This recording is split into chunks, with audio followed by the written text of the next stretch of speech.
Bom dia, meus irmãos. Hoje nós começamos a conversar sobre a carta de Paulo aos Tessalonicenses, certo?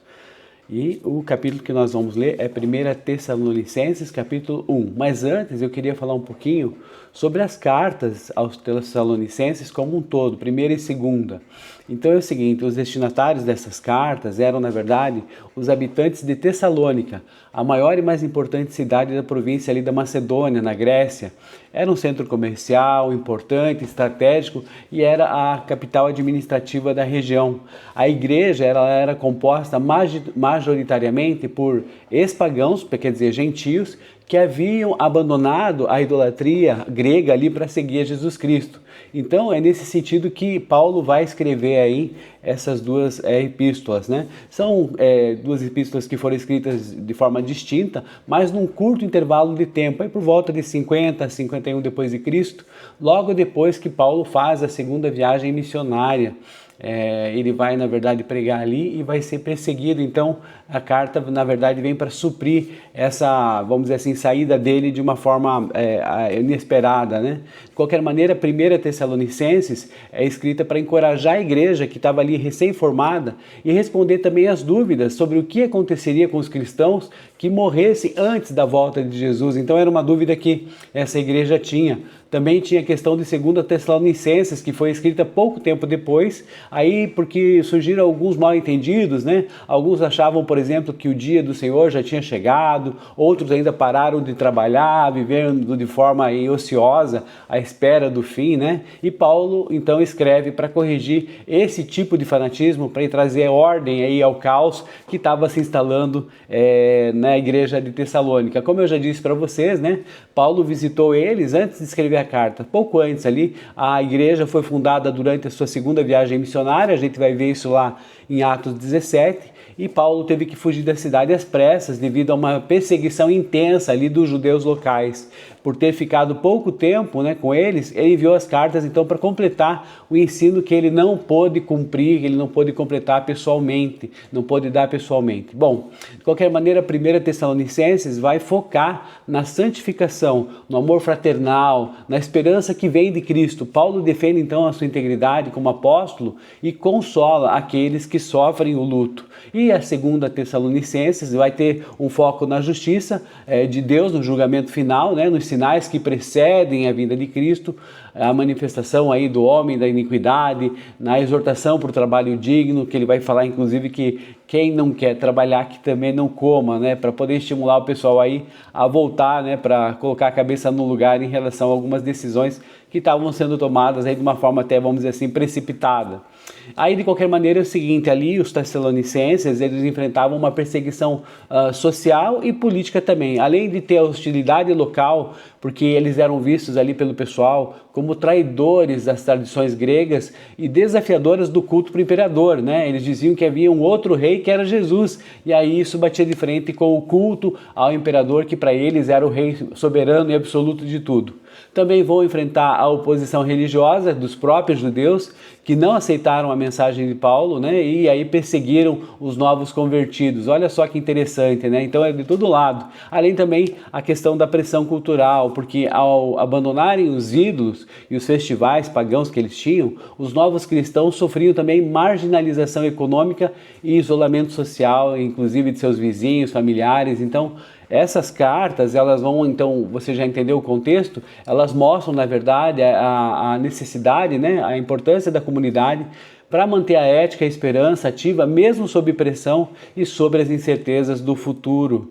E aí a gente começa então agora a falar em 1 Tessalonicenses 1, que é justamente aí o tema que nós lemos hoje, né? E aí o que acontece? Primeiro aqui Paulo vai dizer o seguinte, que esse primeiro capítulo, ele funciona na verdade como uma saudação calorosa, um elogio para a maturidade espiritual daquela igreja. Então ele começa primeiro fazendo a saudação, né? E aí coloca o nome dele de Silvano, que também é Silas, e Timóteo, os companheiros aí da segunda viagem missionária, e aqui destaca para eles que sempre está orando por eles, né? Pelos Tessalonicenses ali, e aí lembrando eles desses pilares da fé que estejam ali aquela comunidade, que fortalecem aquela comunidade. Primeiro, a fé traduzida em ação, que é justamente o trabalho, e aqui a ação de graças pela fé e pelo exemplo dos Tessalonicenses. Depois, o trabalho do amor, o serviço que é motivado pelo cuidado mútuo.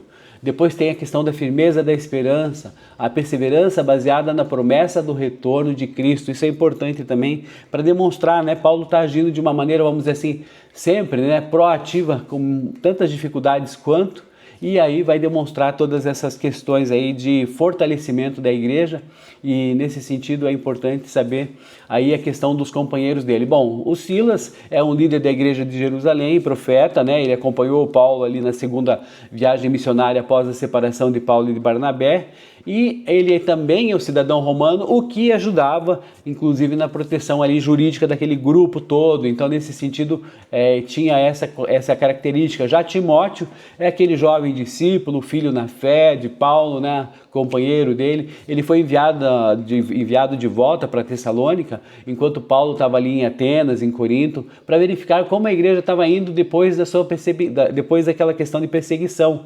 E o relatório positivo de Timóteo foi que motivou então a escrita dessa primeira carta. Aí depois aqui Paulo prossegue nos versículos 4 a 6, ele vai mostrando aqui a questão da eleição e da resposta do evangelho. Por quê? Porque ele afirma que a transformação dos tessalonicenses é uma prova de que eles foram realmente escolhidos por Deus. Então ele ressalta que o evangelho não chegou a eles apenas por palavras, mas sim com o poder do Espírito Santo, uma experiência espiritual real, plena ali para eles, né? E também da plena convicção, que é uma certeza profunda da verdade. Ou seja, mesmo enfrentando grande tribulação, eles receberam a mensagem com alegria que vem do Espírito, tornando-se então imitadores de Paulo e do Senhor, né? E nesse sentido, olha só que interessante, estimulando esse pessoal a continuar isso. E vai dizer também ali no versículo 7 e 8, né, a questão: vocês se tornaram modelos para todos os crentes que estão na Macedônia e na Acaia. Olha só que interessante, a igreja de Tessalônica tornou-se um modelo típico para todos os crentes da Macedônia e da Acaia. Paulo observa que a fama dele se espalhou de tal maneira que ele nem precisava mais falar sobre o assunto. As pessoas já estavam até comentando, né, como os tessalonicenses haviam abandonado os ídolos para servir ao Deus vivo e verdadeiro. Olha só, nós aqui na nossa caminhada de oração, que a gente ouvindo, né, vários elogios e tal, o pessoal falando, olha como aquele povo ama, como aquele povo se impacta, como aquele povo tem uma comunhão gostosa, né? E isso é muito importante. Depois aqui no versículo 10, já caminhando para o final, são poucos versículos, certo? E esperar do céu seus filhos, a quem ressuscitou dos mortos, Jesus, que nos livra da ira que há de vir. Então, o capítulo termina introduzindo um tema central de toda a carta, a parousia, que a gente chama, ou seja, a segunda vinda de Jesus. Os cristãos ali viviam em constante expectativa, estavam numa ansiedade e tal, às vezes até tomando algumas atitudes estranhas, como nós vamos ver aqui para frente nos próximos dias, quando a gente lê os demais capítulos, e aí convido você a estar com a gente. E eles estavam ali aguardando dos céus a Jesus, a quem Deus ressuscitou dos mortos e que nos livra, né, dessa ira vindoura. Então, nesse sentido, a carta dá esse primeiro passo, né, para mostrar aí a abertura e também as saudações e esse tipo de coisa, e também demonstrar que eles são exemplo para os outros, para manter firme a fé e seguir adiante. Bom, de qualquer maneira, aqui a gente vê a tríade cristã clássica, que é o quê? Fé, amor e esperança. E mostra como uma conversão genuína resulta em uma mudança visível de comportamento. O abandono da idolatria é em favor do quê? De um serviço de espera fiel, que não pode, de repente, ter atitudes, vamos dizer assim, precipitadas, mas que deve ser também, como nós falamos, de esperança, de fé, de amor e paciência também. De qualquer maneira, nesse sentido, olha só que interessante, né? Quando a gente pensa aqui sobre as nossas vidas, às vezes a gente quer antecipar a vinda de Jesus e fica preocupado, né? Ou então, então vamos deixar quieto o negócio, vamos degringolar a nossa caminhada, mas não é bem assim. Na verdade, a gente precisa dar seguimento para a nossa vida e seguirmos firmes,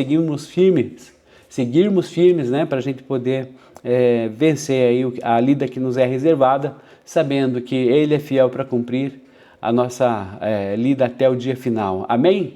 Então é isso. Hoje conversamos sobre 1 Tessalonicenses 1 e demos uma introdução também dessa carta que Paulo escreveu para a igreja de Tessalônica, para a igreja também aqui de Curitiba. Amém? Valeu!